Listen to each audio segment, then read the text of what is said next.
Sahil, কিয় লিখিছিলা তুমি? তুমি কিহত পঢ়া? হা? তুমি কিহত পঢ়া?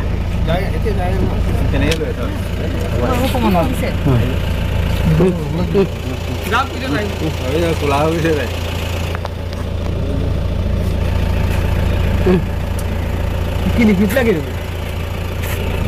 সাহিল কি লিখিছিলা তুমি? দিলাম না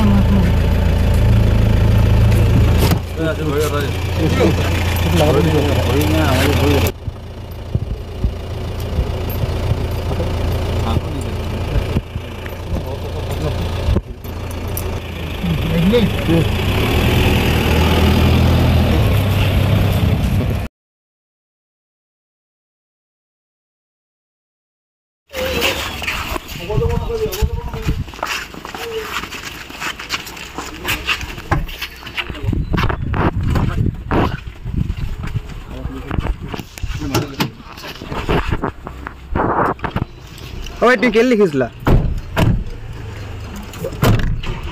তুই কেন লিখিছিলা?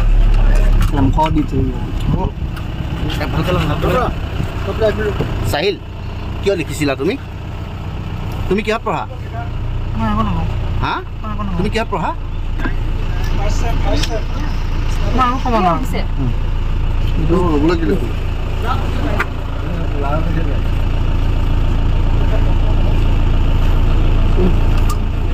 কি লিখিছিলা কি তুমি?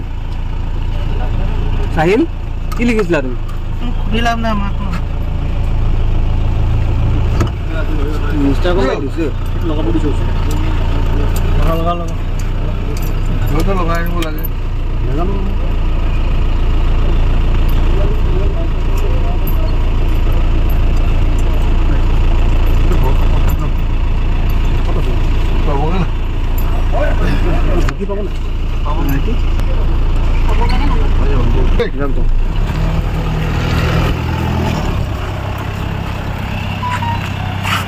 আপুনি আপোনাৰ সন্তানক কোনখন শিক্ষানুষ্ঠানত নামভৰ্তি কৰিব সেই বিষয়ে হয়তো পৰিকল্পনা কৰি আছে।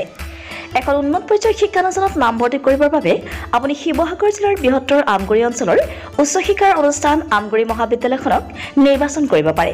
এই মহাবিদ্যালয়খনে উচ্চতৰ মাধ্যমিক চূড়ান্ত পৰীক্ষাত অসমৰ ভিতৰত সপ্তম আৰু দ্বিতীয় স্থান দখল কৰি দুবাৰকৈ অঞ্চলটোলৈ গৌৰৱ কঢ়িয়াই আনিবলৈ সক্ষম হোৱাৰ লগতে স্নাতক আৰু স্নাতকোত্তৰ পৰীক্ষাতো প্ৰথম শ্ৰেণীৰ প্ৰথম স্থান আৰু সোণৰ পদক লাভ কৰিবলৈ সক্ষম হৈছে। আমগুৰি মহান মনীষীসকলৰ অক্লান্ত শ্ৰম আৰু ত্যাগৰ বিনিময়ত 1967 চনতে প্ৰতিষ্ঠা লাভ কৰা মহাবিদ্যালয়খনে সোণালী জয়ন্তী বৰ্ষ অতিক্ৰম কৰি সাফল্যৰ বতৰা লৈ ভৱিষ্যতৰ দিশে আগবাঢ়িছে।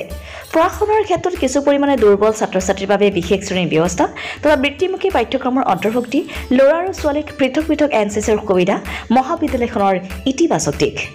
ৰাষ্ট্ৰীয় মূল্যায়নৰ প্ৰত্যয়ন পৰিষদ নাকৰ দ্বাৰা A গ্ৰেড লাভ কৰা আমগুৰি মহাবিদ্যালয়ত আপোনাৰ সন্তানটিক নামভৰ্তি কৰাই আপুনিও সফলতাৰ অংশীদাৰ হোৱাৰ সুযোগ লাভ কৰিব পাৰে।